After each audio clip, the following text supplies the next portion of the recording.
Bem-vindo ao canal Recanto das Histórias. Prepare-se para mais uma história emocionante, feita com todo carinho para você.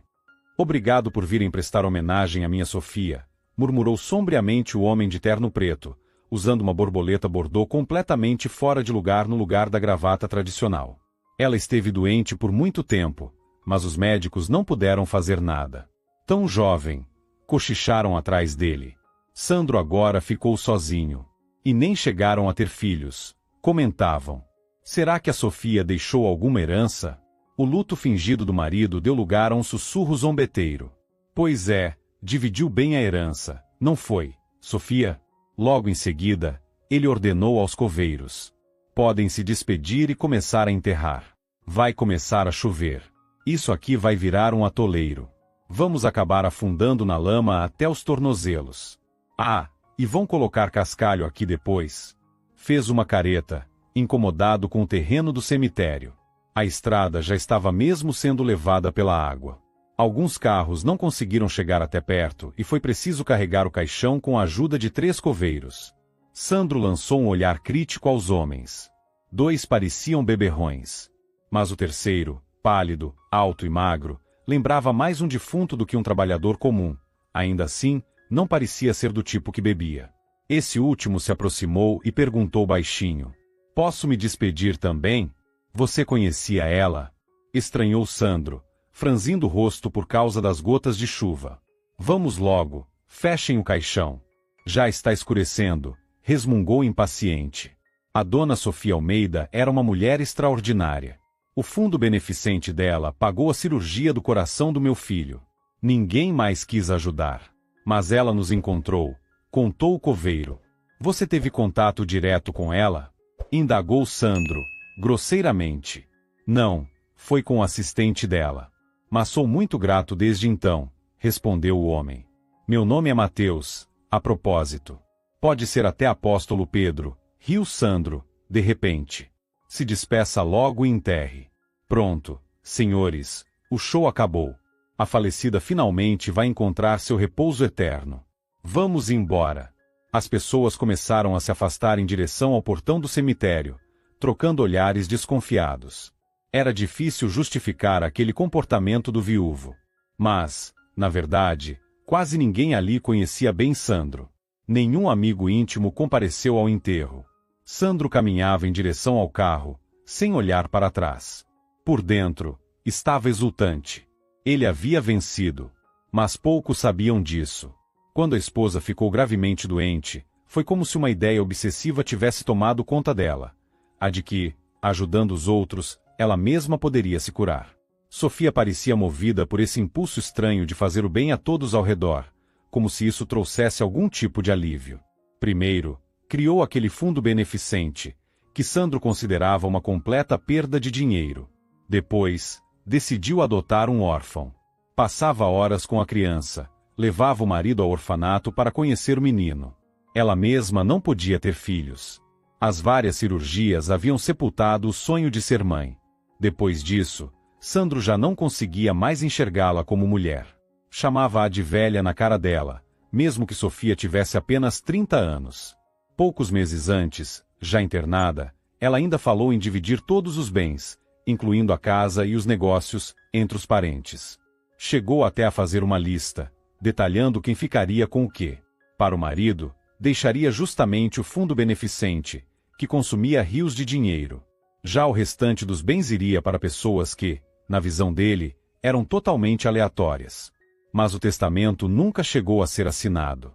Sandro foi adiando tudo como pôde, e por fim, garantiu que a esposa não tivesse tempo de registrar sua última vontade.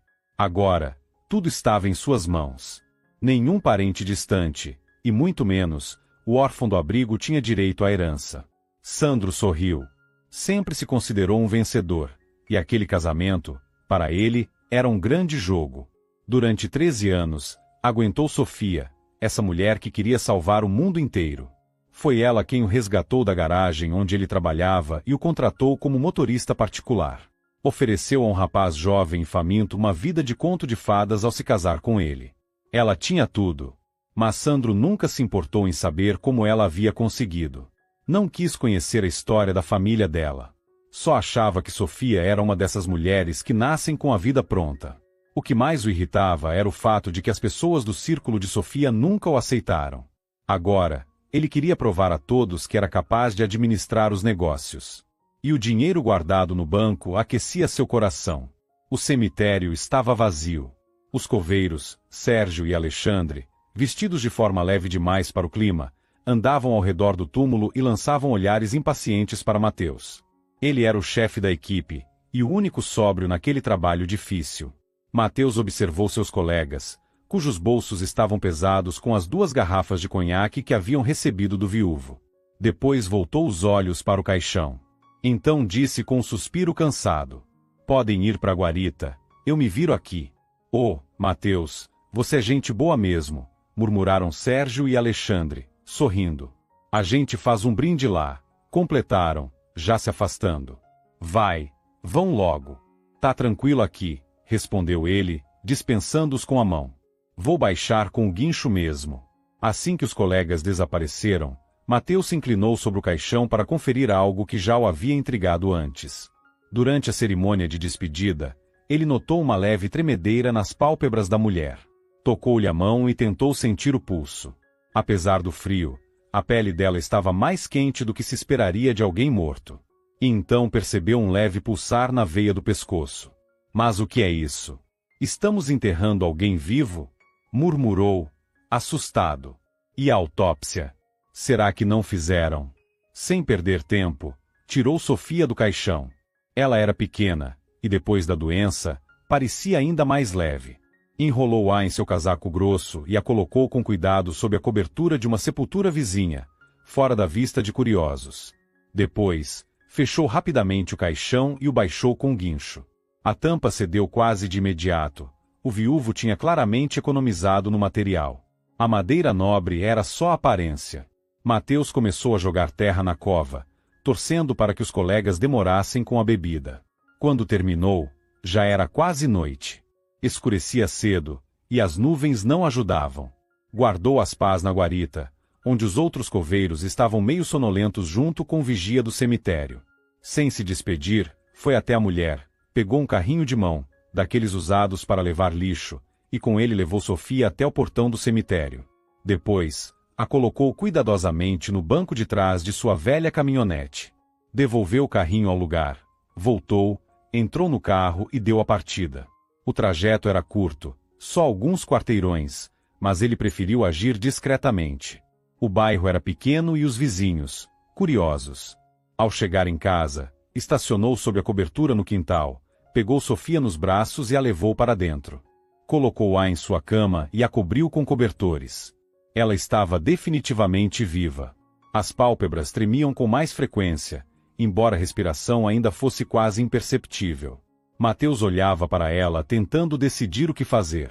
Avisar o viúvo estava fora de questão, mas deixá-la sem cuidados médicos também não era certo. Foi então que se lembrou de um velho conhecido, o Sr. Amadeu, que morava ali perto, depois da oficina.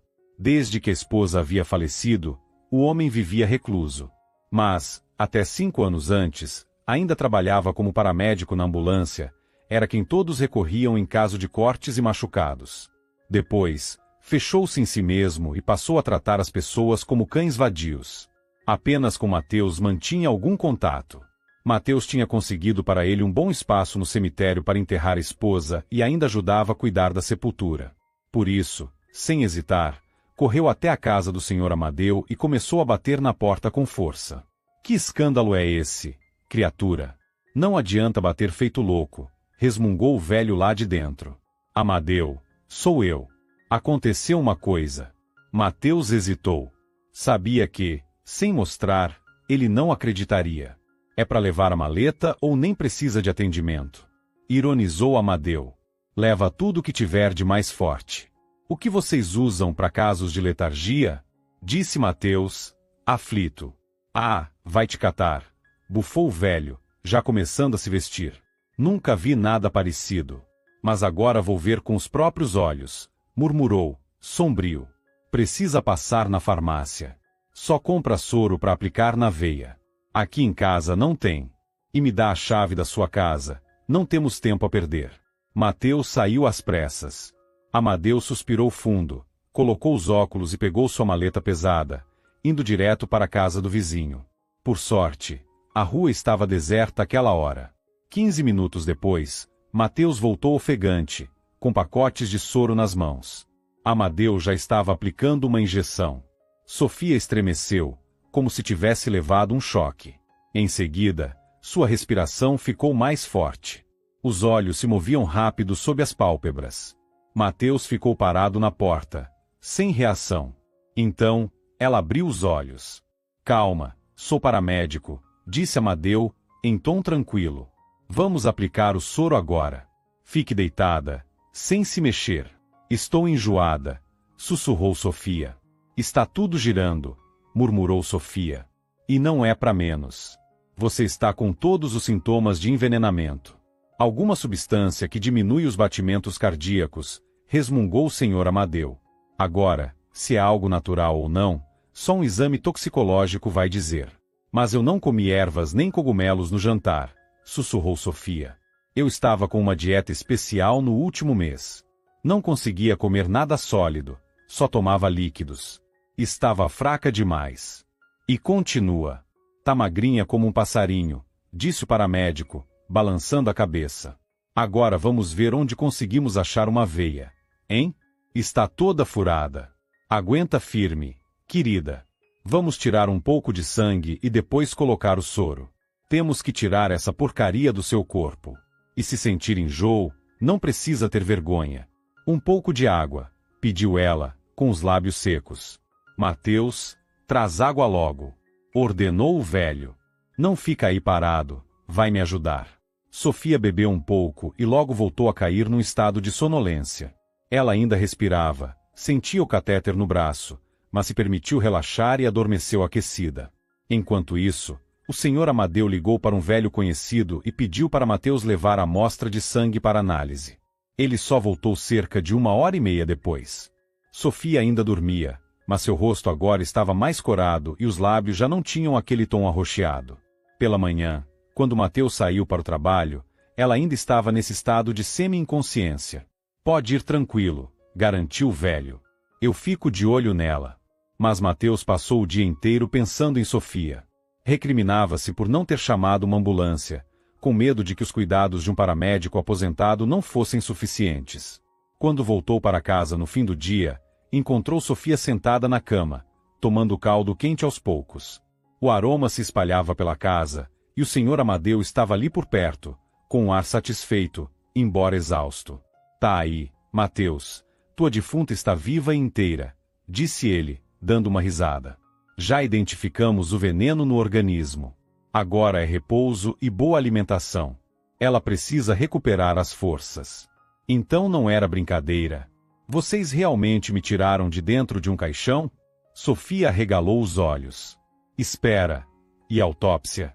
Ah, se tivessem te levado pro patologista, aí sim você não teria escapado, riu o velho. Fiz umas averiguações, disse o Sr. Amadeu. Segundo os documentos, a autópsia foi feita. Quem assinou foi o Dr. Márcio, o patologista. Um sujeito escorregadio, vou te dizer. Na minha época já corriam boatos de que ele era ganancioso demais. Quer dizer que me envenenaram no hospital? Perguntou Sofia, assustada. E o médico também estava envolvido? O Dr. Samuel parecia tão bom, cuidava de mim com tanto empenho. O Dr. Samuel Medeiros. Ele é um bom médico, confirmou o velho. Esse eu acho que não faria parte disso. Provavelmente subornaram alguma enfermeira, ou alguém que te visitou pode ter colocado algo no soro. Teus braços estão todos marcados. Só meu marido ia me visitar, murmurou Sofia, ficando ainda mais pálida. O Dr. Samuel autorizou que ele viesse a qualquer hora. Então é bem provável que tenha sido ele, concluiu Amadeu. E o motivo? Bem, você mesma pode imaginar. Dinheiro, respondeu Sofia com um sorriso amargo. O que mais seria? Ele nem deixou que eu escrevesse o testamento. Dizia que eu estava fraca demais para isso. E como é que ele não controlou o enterro direito? Comentou Mateus. Já estava quase rindo no cemitério, na maior cara de pau. E agora, o que eu faço? Suspirou Sofia. Oficialmente, eu estou morta. Eu não daria essa notícia ao seu marido tão cedo, aconselhou o paramédico. Você deve ter amigos, pessoas próximas. Investigue. Vai ter que provar que foi ele. E o exame de sangue? Perguntou ela. Vocês chegaram a fazer, não? Fizemos sim, mas foi tudo por fora, explicou o velho. O veneno era algo exótico, vai levar tempo para identificar com precisão. Mas fica tranquila, vestígios desse tipo de toxina ficam por muito tempo nos cabelos e unhas. Mesmo que a polícia não aceite esse exame, os traços vão estar lá. Obrigada. Vocês salvaram uma mulher que nem conheciam, murmurou Sofia. Eu devo a vida do meu filho ao seu fundo, respondeu Mateus, sério. Considere isso uma forma de retribuição. Ele saiu para o quintal, e o senhor Amadeu aproveitou para contar a Sofia que Mateus havia perdido a esposa e agora criava o filho sozinho. Contou também sobre a cirurgia que o menino fez graças à ajuda do fundo beneficente dela. Sofia sorriu com os olhos marejados, e o velho continuou. O Mateus é um homem instruído. Ele era professor de filosofia, contou o senhor Amadeu. Depois que a esposa morreu, largou tudo e virou coveiro. O trabalho é perto de casa, o que ajuda a cuidar do filho. E o salário também é outro. Nossa, eu achava que esse tipo de serviço era só para gente marginalizada, disse Sofia, corando. Às vezes é mesmo, deu de ombros o velho. Bom, vou indo. Já chega de soro por hoje. Amanhã dou uma passada. Nada de quebrar a rotina. O velhinho saiu, e Mateus voltou para casa logo em seguida. Foi direto preparar um jantar simples. Sofia percebeu, de forma inesperada, que estava com fome, mesmo tendo tomado o caldo há pouco tempo. Mateus esquentou uma porção também para ela. Sofia agradeceu e começou a comer devagar, enquanto observava os detalhes da casa. E agora, o que pretende fazer? Perguntou Mateus. Claro que fico feliz em recebê-la aqui, mas quanto mais o tempo passa, mais difícil vai ser voltar. Eu sei. Preciso pensar, admitiu Sofia. Ainda não dá para saber ao certo quem está envolvido nisso e por quê. Primeiro, quero me recuperar e depois observar. E o que você tinha, afinal? Por que estava internada? Perguntou ele com cuidado. Se não for segredo, claro. Primeiro, tive câncer. Depois, foi algo com o sistema imunológico. Meu corpo não dava conta de reagir, respondeu ela, dando de ombros. Mas sabe o que é estranho? Agora estou me sentindo muito bem. Tirando a fraqueza, claro. O senhor Amadeu comentou que certos venenos podem ter efeitos inesperados. Em doses pequenas, servem até como remédio. Mas em doses maiores, são fatais, comentou Mateus. E pensar que nem deixaram eu fazer um testamento, refletiu Sofia, pensativa. Agora, meu marido é o único que pode reivindicar tudo. Vamos ver, de todo jeito, processo de herança não é tão rápido assim. E você mora com quem? Perguntou ela. Com meu filho. Ele está num acampamento. Semana que vem ele volta, respondeu Mateus. Mas não se preocupe, o Luan não vai contar para ninguém. Ele também é muito grato. Aliás, essa vaga no acampamento foi graças ao seu fundo. Então, obrigado por tê-lo criado. Engraçado, eu não me lembro de nada, suspirou Sofia. Nem da minha morte, nem do enterro. Olhar a cara do meu marido no enterro, isso eu gostaria de ter registrado, comentou ela. Isso aí já não posso ajudar, disse Mateus, dando de ombros. Pouco depois, os dois foram dormir. Na manhã seguinte, Mateus saiu novamente para o trabalho, deixando Sofia sob os cuidados do senhor Amadeu.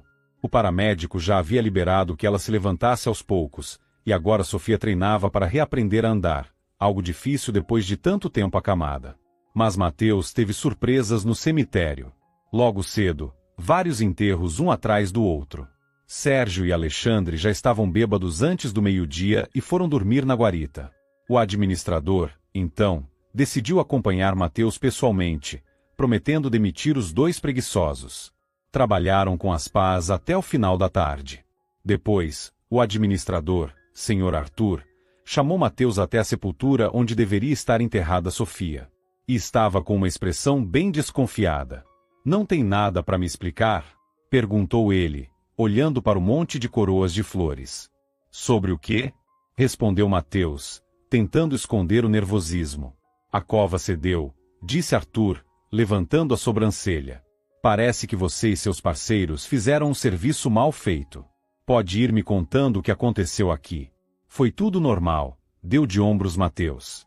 Aqueles dois beberam, como sempre, e sobrou tudo para mim. Isso eu já imaginei, assentiu Arthur.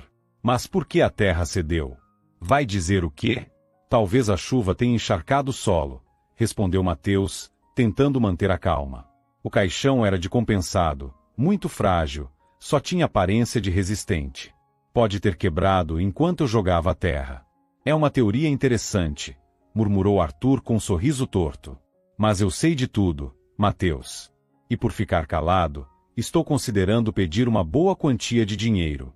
Só não decidi ainda se cobro do viúvo inconsolável ou da própria falecida. Vai que eu até faça um leilão. Do que está falando?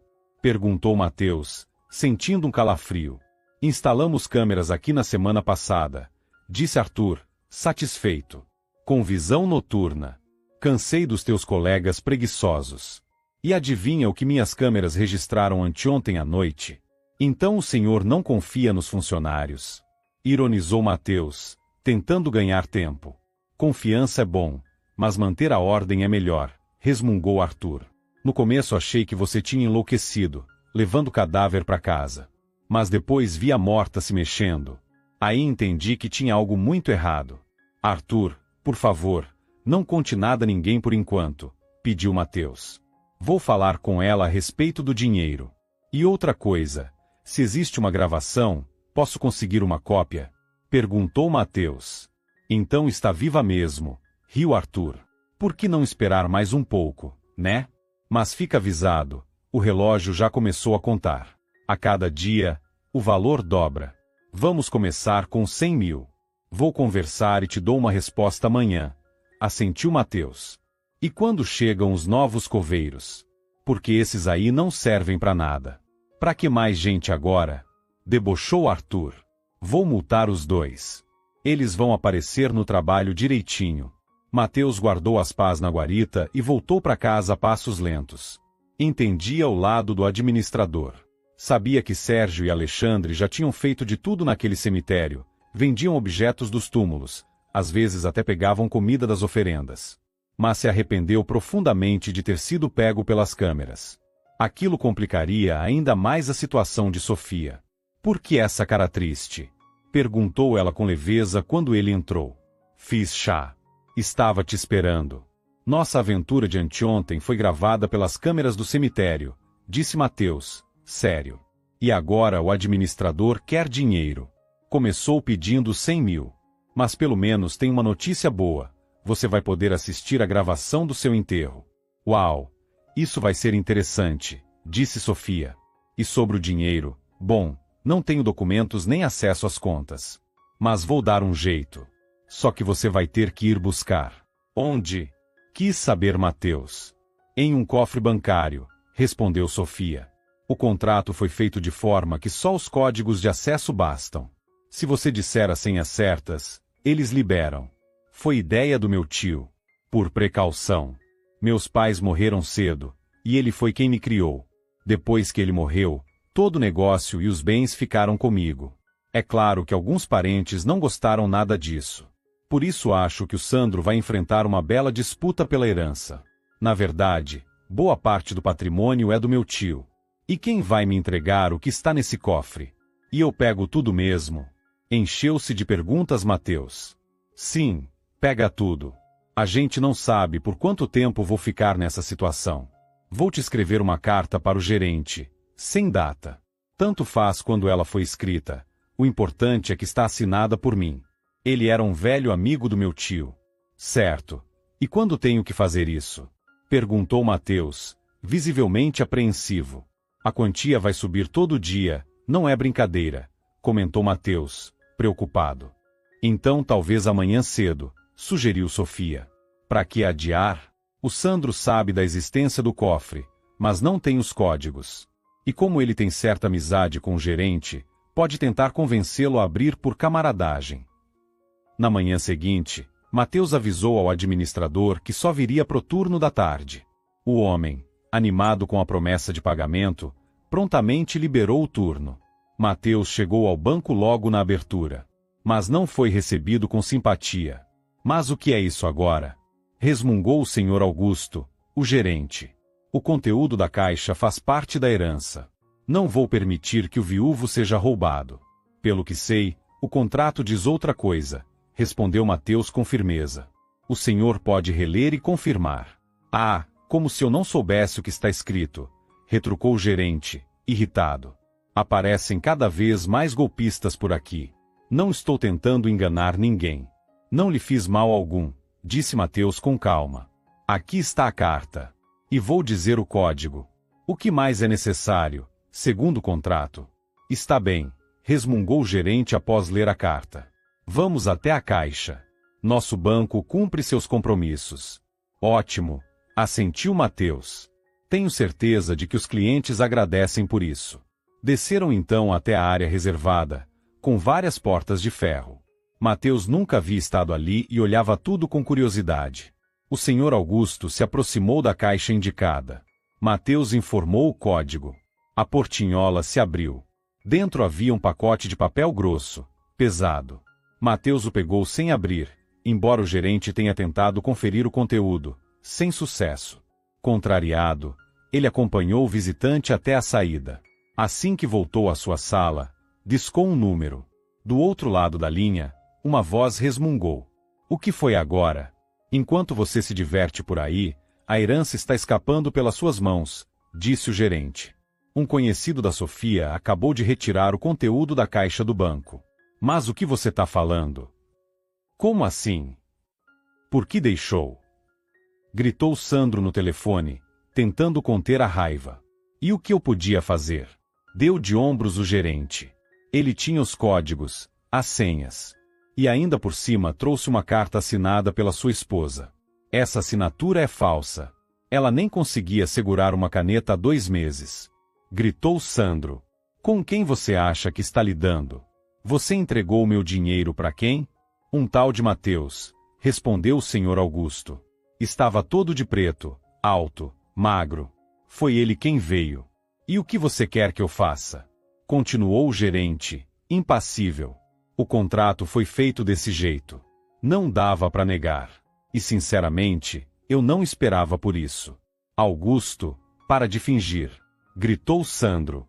Logo você, que é todo esperto, se fez de bobo. Fala logo, tá do meu lado ou não? Eu?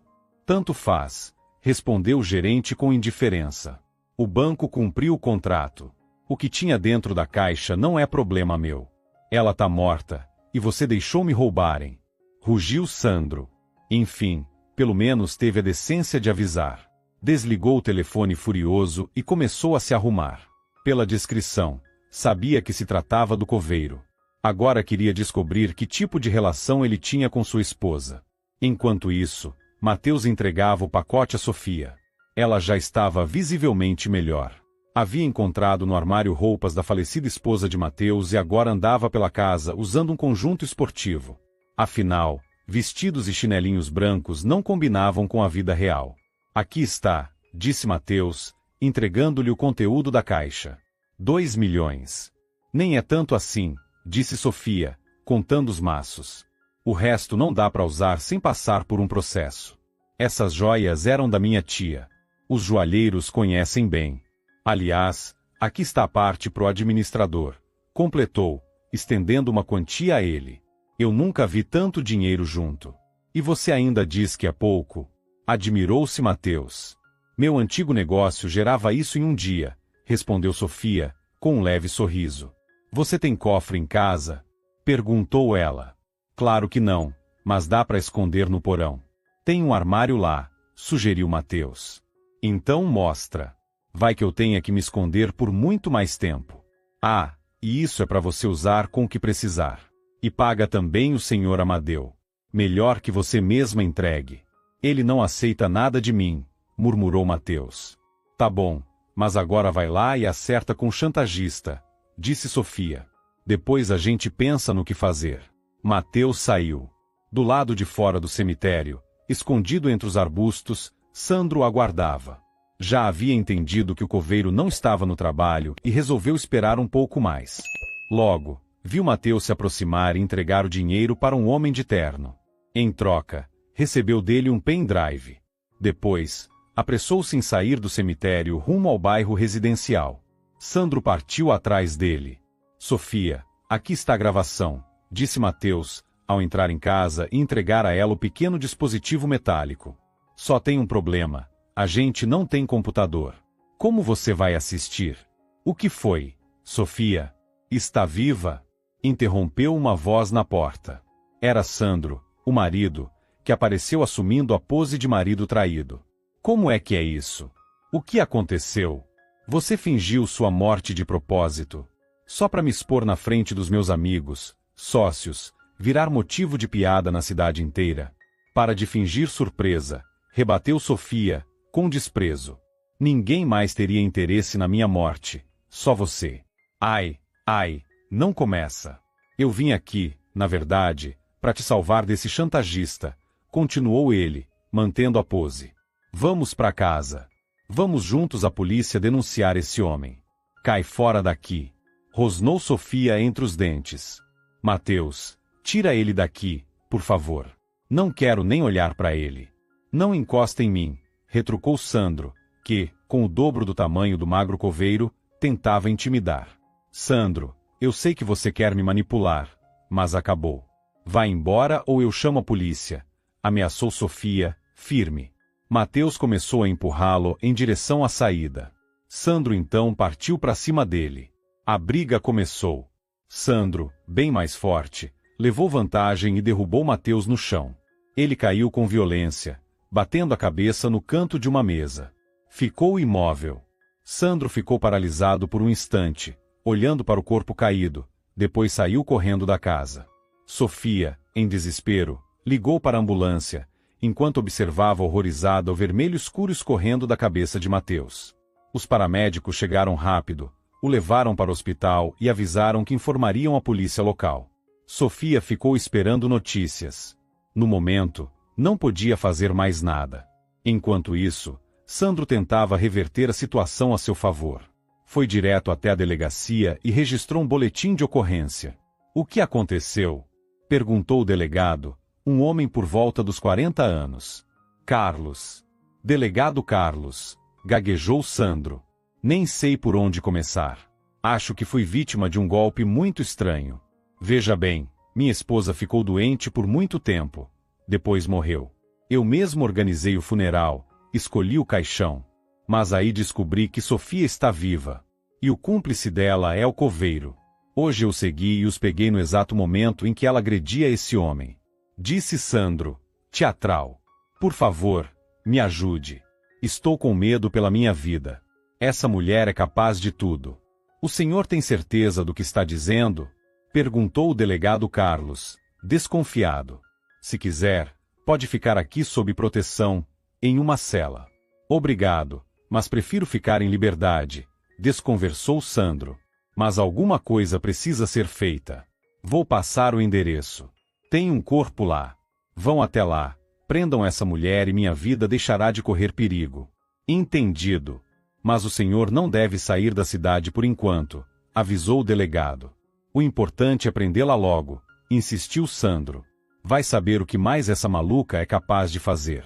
Quem ela é agora? Afinal, minha esposa ou não? Porque oficialmente, eu sou viúvo. Vamos esclarecer isso, garantiu o delegado. Sandro saiu da delegacia direto para a casa da amante. Karen sempre lhe dava bons conselhos. Apesar de jovem, ela era esperta e via na esposa oficial o bilhete dourado para um futuro confortável. Por isso, ele podia falar abertamente com ela. Amor, a Sofia tá viva. E agora? Disse Sandro, caindo no sofá. Me dá uma bebida forte, vai. A gente precisa sumir, disse Karen. Calma. Você tem influência sobre aquele gerente do banco. Saque tudo o que conseguir. Vasculha contas, cofres, investimentos. Você é o herdeiro. Não sei se vou conseguir, murmurou Sandro, inseguro. Mas tomara que isso ainda vire a nosso favor. Esqueceu de quem ela é sobrinha? Alfinetou Karen. Eu, no seu lugar, tomaria mais precauções. Eu sempre confiei no seu instinto, disse ele, dando um beijo no rosto dela. Pois é, agora é hora de pressionar aquele banqueiro folgado, disse Karen. Sandro já digitava freneticamente no celular, até que sorriu satisfeito. Durante anos, juntou informações comprometedoras sobre os amigos da esposa. E agora, isso poderia ser muito útil. Enquanto isso, Sofia passou o dia todo sozinha. Ninguém apareceu. No fim da tarde, suspirou fundo e começou a limpar os vestígios do ocorrido no chão. Quase teve um colapso quando a porta bateu de repente atrás dela e uma voz infantil, hesitante, disse: Mamãe? Isso não pode ser. Quem é você? Disse o menino, assustado, parado na porta com uma mochila enorme nas costas. Sofia olhou para ele, espantada. Devia ter uns 11 anos. Quem é você? E o que está fazendo aqui? Onde está meu pai? Perguntou o garoto. Eu sou o Luan. Moro aqui. E você está usando o agasalho preferido da minha mãe. Ah, então. Aconteceu uma coisa, suspirou Sofia. Seu pai foi atacado. Ele está no hospital. E eu estou morando aqui por enquanto. Não tinha outro lugar para ir. Então, acho que vamos ter que ajudar um ao outro, né? Tá bom, respondeu o menino, começando a se acalmar. Mas meu pai vai voltar logo, né? A gente liga e descobre. Combinado, disse Sofia. Por enquanto, vai desarrumando suas coisas e separa o que precisa lavar. E precisamos resolver a questão da comida. Seu pai deixou mantimentos. Mas você tá doente? Tá tão magrinha? Perguntou Luan. Foi aí que Sofia percebeu algo inesperado. Fazia tempo que não se sentia tão bem. Nada doía. Não havia qualquer sinal de que seu corpo estivesse falhando como antes. Estava fraca, sim, mas melhorava a cada dia. Era surpreendente. As antigas doenças pareciam ter sumido completamente. A polícia só apareceu à noite, quando Luan já havia ido dormir. Assustado, ele espiou do andar de cima, mas Sofia lhe fez um gesto tranquilizador. Do hospital, não chegavam boas notícias. Mateus havia passado por cirurgia, mas permanecia em coma. Os médicos estavam preocupados com a pressão intracraniana e por isso, não faziam previsões. Sofia Almeida, vamos direto ao ponto, disse o delegado Carlos assim que entrou. Onde está escondido o corpo? Corpo? Que corpo? Retrucou ela, sentindo-se absurdamente ridícula com aquela pergunta. Esta casa pertence a Mateus Tamin, disse o delegado. E vamos evitar joguinhos. Mateus está no hospital. Foi operado, respondeu Sofia com calma. Me desculpe, eu limpei tudo aqui, inclusive os vestígios do chão, mas sem produtos fortes, então os peritos devem encontrar sinais ainda. Hospital? Que conversa é essa? Irritou-se o delegado. Me informaram que você matou seu amante. O Sandro, meu marido, empurrou ele. Exclamou Sofia.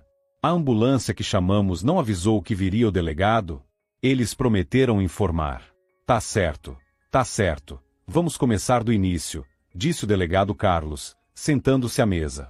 Pode ir contando tudo o que aconteceu. E eu também gostaria de ver seus documentos, disse o delegado Carlos. Isso vai ser difícil, suspirou Sofia, antes de começar seu relato. O delegado ouviu tudo atentamente. Prometeu que, na manhã seguinte, passaria no cemitério para ver o túmulo dela com os próprios olhos. Antes de ir embora, registrou um termo de compromisso para que ela não deixasse a cidade. Por ora, era o máximo que podia fazer. O caso estava ficando mais complexo e surgiam novas pessoas envolvidas, todas precisando ser ouvidas. Sofia, ainda atordoada, andava de um lado para o outro pela casa. O delegado, sem querer, havia lhe dado uma ideia. Então ela pegou o celular de Mateus e, guiando-se pela memória, discou um número. Já não fazia mais sentido se esconder. Era a hora de agir. Diego? Oi, é a Sofia, disse ela com firmeza. Pode considerar que eu ressuscitei. Como é? Você tá me ligando do além? Respondeu uma voz incrédula do outro lado da linha. Tá de brincadeira comigo? Quer que eu te lembre quem colou sua calça na cadeira no 3º ano? Você tá viva mesmo? Exclamou Diego, seu antigo colega de escola e atual braço direito na empresa. Pois é, estou viva. Agora presta atenção. Pega o notebook do escritório e baixa toda a movimentação dos últimos meses. E mais, nenhuma ordem do Sandro deve ser acatada. Paralisa tudo, principalmente os contratos novos. Suspende todas as entregas. Tá. Mas onde você tá? Levo isso onde? Me passa o endereço por mensagem. E por enquanto, silêncio total. Inventa uma desculpa qualquer. Diz que teve pane no sistema, se for o caso. Nenhuma operação bancária, nenhum contrato assinado até que eu recupere meus documentos. Entendi. Não sou burro, respondeu Diego. Em 1 hora, tô aí. Meu Deus, é verdade mesmo. Eu fiquei arrasado porque nem pude me despedir. Enterraram você às escondidas, como se fosse de propósito. Talvez tenha sido mesmo, respondeu Sofia, com um sorriso enigmático. Mas agora o que importa é descobrir o que aquele homem fez com a minha empresa. Temo que vamos encontrar muitas surpresas desagradáveis. Cerca de 1h30 depois, Diego chegou. Ao ver Sofia viva, ficou radiante. Passaram a noite toda vasculhando documentos. E por fim, o motivo do comportamento estranho de Sandro foi revelado. Sandro, no fundo, havia se desesperado. Tinha medo de que suas fraudes viessem à tona, e por isso, correu para acusar a esposa de fraude e da suposta morte do coveiro. No dia seguinte, o delegado Carlos foi pessoalmente até o cemitério e confirmou que o túmulo de Sofia realmente existia. Depois, levou-a para um exame pericial, onde foi colhida uma amostra de sangue. Peritos criminais também trabalharam na casa e foram até o hospital. Após a visita, os especialistas foram categóricos com o delegado. A Sofia tem 1,50 m, não teria força para empurrar o Mateus daquele jeito. Agora, o Sandro, sim, se encaixa perfeitamente como agressor. No mesmo dia, o patologista Dr. Márcio e o médico responsável pelo tratamento de Sofia, Dr. Samuel Medeiros, foram convocados para prestar depoimento, cada um separadamente. Dr. Samuel, foi o senhor quem assinou o laudo de óbito da paciente? Perguntou o delegado. O patologista que fez a necropsia foi ele mesmo, respondeu Samuel, visivelmente pálido. Eu só atestei a interrupção dos sinais vitais. Assinei o laudo. Ela faleceu à noite, e o corpo foi levado para o necrotério sem minha presença. E como o senhor explica o fato de Sofia Almeida estar viva depois disso? Insistiu o delegado. E mais, exames já confirmaram a presença de uma toxina potente no sangue, cabelo e unhas. Trata-se de uma substância que desacelera os batimentos cardíacos e inibe a atividade neurológica. Eu não sei o que está acontecendo, respondeu o médico, empalidecendo ainda mais. Na nossa unidade, nada disso é usado. A paciente já estava debilitada, entre a vida e a morte, mas o marido a visitava com frequência. Pode ter sido ele. Inclusive, era estranho como Sandro fazia questão de ter acesso irrestrito ao quarto dela. Normalmente, nesse tipo de caso, contratam uma cuidadora. Ele não ajudava em nada nos cuidados. E quanto ao parecer do patologista? Isso é normal? Falsificar documentos, fingir autópsia? Continuou o delegado. Não temos ligação direta com aquele setor. E, eu juro, fiz o juramento médico. Jamais prejudicaria um paciente por dinheiro algum. O inquérito vai apurar, disse o delegado Carlos, encerrando o interrogatório. Está liberado, por enquanto.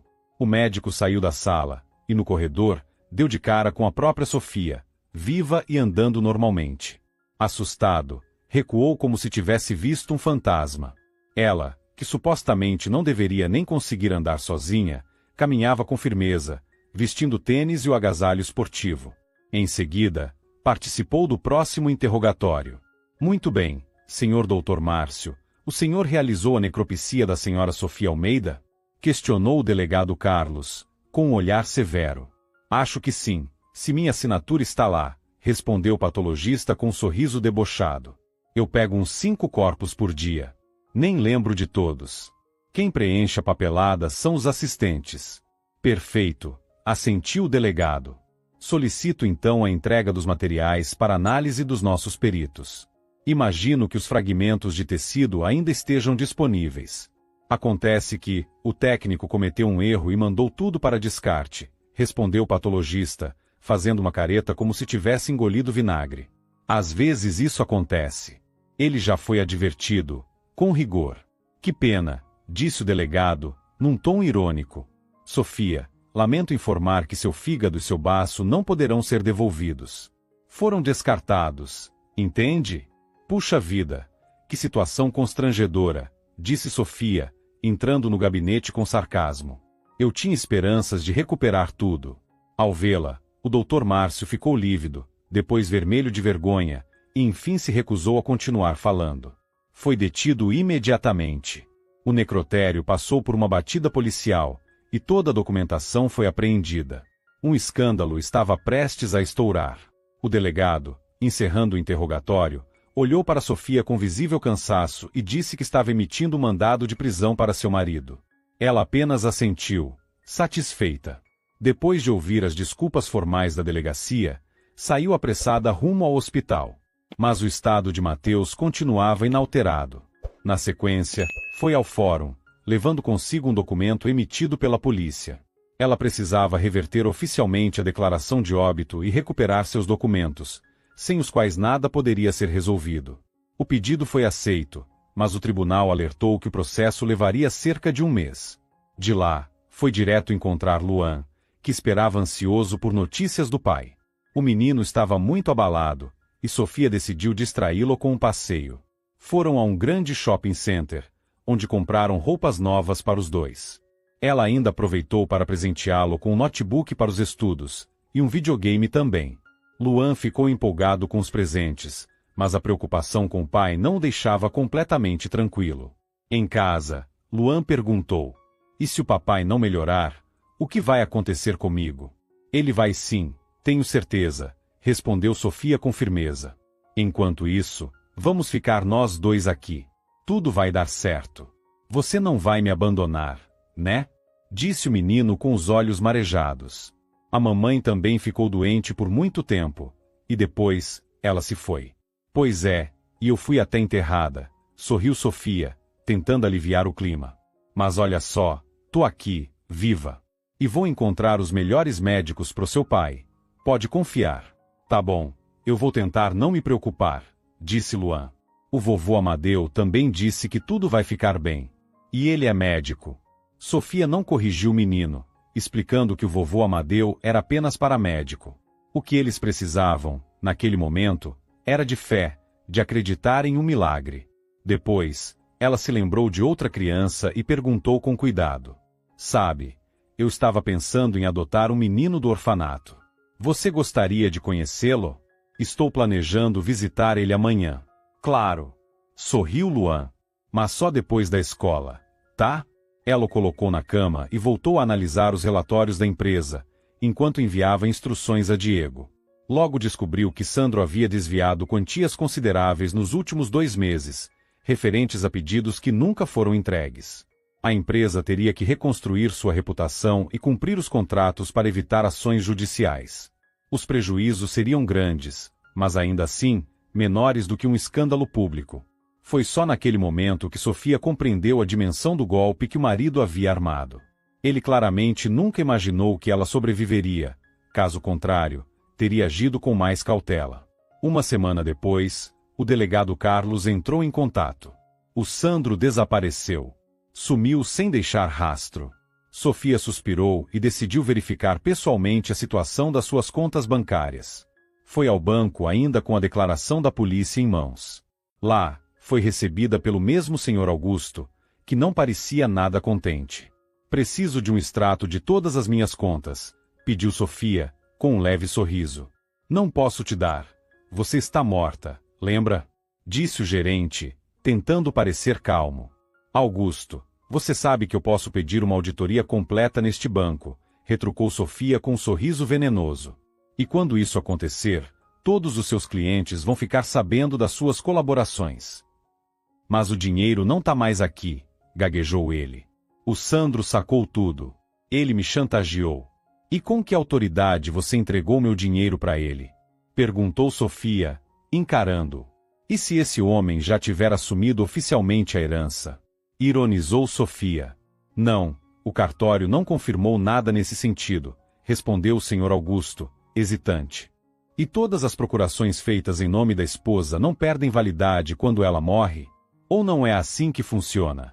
Eu não podia fazer nada, balbuciou o gerente, abaixando a cabeça e caindo em lágrimas. Ele sabia das minhas escapadas, das dívidas com jogo. Augusto, eu não estou nem aí para isso, respondeu Sofia, fria e firme, assumindo o tom de uma executiva implacável. O dinheiro precisa voltar para as minhas contas. Se quiser usar os seus, ótimo. Se quiser conseguir de outro jeito, também. Mas se o valor não aparecer, vou abrir um processo por desvio de fundos. E aí, na cadeia, você vai lembrar de todas as suas dívidas, e não só comigo. Não precisa disso. Eu vou conseguir, murmurou o banqueiro, completamente vermelho. Você tem 1 mês. 2 semanas iniciais para resolver. Depois disso, o escândalo vai estourar. E eu te garanto, não vai ser nada agradável, disse Sofia, se levantando. Ela saiu do gabinete com a certeza de que Sandro havia fugido. O que, por um lado, a livrava de alguns transtornos. Agora, a busca por ele, acusado de 2 tentativas de homicídio, era problema da polícia. 1 mês depois, Sofia finalmente teve sua identidade restabelecida. O tribunal reconheceu oficialmente que sua morte havia sido um erro. Imediatamente, ela deu entrada no pedido de divórcio. Mas nada daquilo a deixava feliz. Mateus ainda estava em coma, e o tratamento não mostrava progresso algum. Cansada de esperar, Sofia procurou a direção do hospital. Preciso de autorização para transportar o Mateus para São Paulo, exigiu. Não posso autorizar, respondeu o diretor. Ele não suportaria a viagem. Mas vocês também não estão tratando, rebateu ela, irritada. Tudo bem, então eu mesma vou trazer um médico de fora. E vocês vão ser obrigados a permitir o acesso dele ao paciente. Para depois vocês processarem a gente. Zombou o diretor. De jeito nenhum. Se virem. Furiosa, Sofia saiu dali, e no mesmo instante, ligou para o Comitê Estadual de Saúde. Em menos de 1 hora, obteve autorização oficial para que um médico de São Paulo atendesse Mateus no hospital local. Faltava apenas convencer o especialista. E foi aí que Sofia usou todo o seu poder de persuasão. Doutor Leandro Elias, todos dizem que o senhor é o melhor na área. Inclusive, registrou sua própria metodologia, argumentava ela. Esse é um caso raro, que merece sua atenção. Está procurando um médico para o seu marido?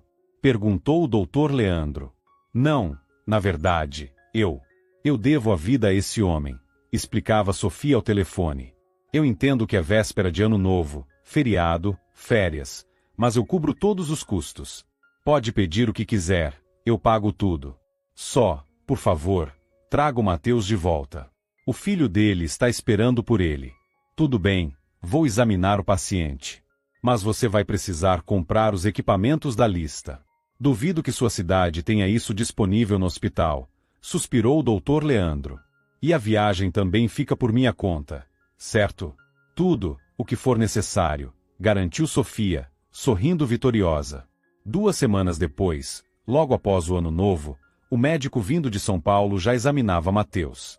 A clínica, por sua vez, recebeu com entusiasmo a doação de equipamentos de última geração. Até o diretor do hospital passou a olhar Sofia com mais respeito. Ela e Luan praticamente passaram a viver na ala particular do hospital, na esperança constante de que Mateus finalmente despertasse. O novo médico era quase da idade de Sofia, simpático, charmoso e inteligente. Mas, naquele momento, tudo o que importava para ela era o estado de saúde de Mateus. Ela passou o Ano Novo ao lado de Luan e do pequeno Daniel, que recebeu uma liberação especial do orfanato para passar alguns dias com eles. Os 2 meninos logo criaram laços, mas os presentes de fim de ano eram o que menos importavam. O maior desejo era um só, que o pai de Luan se recuperasse. E o tratamento, enfim, começou a surtir efeito. O doutor Leandro fez um verdadeiro milagre. Após 1 mês e meio em coma, Mateus acordou. Ainda havia um longo caminho de recuperação pela frente, mas os prognósticos eram otimistas. Depois da escola, Luan corria para o hospital para ficar com o pai. Fazia até os deveres de casa no quarto dele. Sofia, embora já tivesse voltado ao trabalho, passava todo o tempo livre ao lado de Mateus. E isso deixava visivelmente constrangido. O doutor Leandro, por outro lado, passava a convidá-la com frequência para almoçar ou simplesmente conversar. Um dia, pediu que ela fizesse um tour pela cidade com ele. Sofia não teve coragem de recusar o pedido de seu salvador e aceitou. Saíram juntos para uma caminhada. Você é uma mulher incrível, confessou Leandro. Sabia? Abnegação é algo raro hoje em dia. E você está cuidando desse menino como se fosse seu filho, gastando uma fortuna com o tratamento de alguém que, tecnicamente, nem tem laços de sangue com você. É uma dívida de gratidão, disse Sofia. Aliás, o que achou da nossa cidade? Claro que gostei, respondeu Leandro, sorrindo. Tem uma mulher aqui por quem estou encantado. Sofia, será que a gente pode sair um dia desses? Você não é casada. Estou me divorciando, respondeu ela, direta. Doutor Leandro, quer que eu seja sincera? De todos os homens que existem neste mundo, o único que me interessa é o Mateus. Por isso, infelizmente, não posso aceitar o convite. Espero que entenda. Fico lisonjeada, de verdade.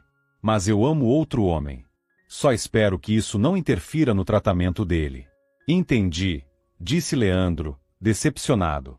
Claro que vamos continuar o tratamento. Na verdade, ele já está praticamente concluído. Agora vem a reabilitação. Vou indicar um bom centro de recuperação. Meu trabalho aqui está chegando ao fim. Eu queria te convidar para ir comigo a São Paulo, mas agora vejo que não faria sentido. Concordou Sofia. Tenho certeza de que uma mulher incrível vai cruzar seu caminho. Mas não serei eu. Eles continuaram a caminhada, agora em silêncio e um tanto desconfortáveis. Uma semana depois, Leandro foi embora. Sofia seguia firme, visitava Mateus todos os dias e cuidava de Luan como se fosse seu filho. Pouco depois, saiu o divórcio à revelia. Sandro continuava foragido. Além disso, Sofia descobriu que ele não agiu sozinho. Uma funcionária de confiança da empresa havia participado do golpe e fugido com ele, deixando rastros claros das fraudes cometidas. Com a certidão de divórcio em mãos, Sofia correu animada até o hospital. Mateus estava prestes a receber alta. Luan havia viajado com a turma da escola para uma excursão, então os dois estavam a sós, e enfim, puderam conversar com mais calma. Você fez tanto por nós. Eu nem sei o que dizer, suspirou Mateus. Falar ainda exigia esforço. Deixa disso. Você não me deve nada, desconversou ela. Na verdade, eu só vim aqui porque preciso falar algo importante. Mas a decisão final é sua. Eu entendo, disse ele, hesitante. Se você estiver cansada do Luan, não se preocupe. A gente vai se virar. Como é que é? Ela arregalou os olhos, surpresa. Em seguida, tirou do bolso uma caixinha. Na verdade, eu vim te fazer uma proposta. Quero saber sua resposta. Você tá me pedindo em casamento? Mateus caiu na risada, surpreso. Dá pra acreditar? E eu achando que você ia dizer que ia embora com o médico. Ele vivia te cercando, todo elegante, com aquela profissão de prestígio. E eu? Um simples coveiro com um filho, morando num canto esquecido perto do cemitério. Pois saiba que agora eu, o Luan e o Sr. Amadeu estamos morando na minha casa, contou Sofia. O Sr. Amadeu tem ajudado a cuidar do Mateus e da casa também. Sozinho é complicado, né? E acredita que ele e a minha cozinheira estão se entendendo super bem? Do jeito que vai, acho que teremos mais um casamento na família. Que maravilha! Aliás, aceito, sim, formar uma família com você, respondeu Mateus, apertando os olhos por causa da dor de cabeça. Mas será que me dão alta primeiro, pra gente poder dar entrada nos papéis? Queria estar apresentável para uma noiva tão linda. Olha só pra mim, careca, cheio de pontos na cabeça. Pra mim, você está ótimo, sorriu Sofia. Agora dá aqui essa mão, vamos experimentar a aliança. Você é rápida mesmo, hein? Riu ele, enquanto ela colocava o anel em seu dedo. E aquele menino, o Daniel, com quem o Luan ficou amigo? Ele é órfão, vive no abrigo, explicou Sofia. Estou preparando a papelada para adotá-lo. Eu não posso ter filhos, sabe? E ele não é nosso filho? Sorriu Mateus. O Luan já me perguntou, em segredo, quando vai poder te chamar de mãe. E quanto ao Daniel, eu também quero adotá-lo. Mas que tal a gente casar primeiro? Assim eles já terão pai e mãe de verdade. Você é maravilhoso, disse Sofia, abraçando com carinho. 3 dias depois, Mateus foi transferido para um centro de reabilitação. Havia sido demitido do cemitério, já que não tinha direito a afastamento médico. O pedido de casamento foi formalizado ali mesmo no hospital, e com a autorização do diretor, também realizaram a cerimônia ali. Luan pulava de alegria, jogando arroz e pétalas nos noivos. Eles riam juntos, radiantes. De volta à cidade, Sofia deu sequência ao processo de adoção do Daniel. Agora, com a autorização do marido. Enquanto isso, o garoto passava todos os fins de semana e férias na casa deles, inseparável do Luan. Foi quando, em março, o telefone tocou de surpresa. Era o delegado Carlos, a quem Sofia já nem lembrava mais. Pegamos o Sandro e a amante dele, informou ele. Podem comemorar. Em breve eles serão levados a julgamento. O caso está bem claro, informou o delegado Carlos. Obrigada. Que ótima notícia, respondeu Sofia. O Mateus vai precisar estar presente? Não, eu mesmo representarei. Já temos o depoimento dele registrado no hospital, então ele pode continuar se recuperando com tranquilidade. E quanto à indenização pelos danos? Perguntou o delegado. Claro que vamos entrar com um pedido, respondeu Sofia, firme. Que ele pague por tudo o que fez. Ótimo. Espero vê-la no tribunal. Ah, e uma curiosidade. O veneno exótico, seu marido comprou pessoalmente no mercado negro. Sorte sua, encontramos o vendedor. Ele confessou que diluiu o veneno para ninguém perceber que estava desviando da empresa. Por isso, você acabou recebendo uma dose mais fraca do que o planejado. E o frio ajudou a preservar seu corpo. Você acordou antes do previsto. Quem me salvou foi o Mateus, respondeu Sofia com convicção. O resto não importa. Só não diga isso no tribunal, por favor, pediu Carlos. Os jurados talvez não entendam como deveriam. Tá bom, prometo, disse ela, pegando o celular. Com licença, outra ligação. Era Mateus. Sofia atendeu sorrindo. Era a voz dele, a mais importante, mais amada e mais familiar que existia para ela. Muito obrigado por assistir a mais uma história aqui no Recanto das Histórias.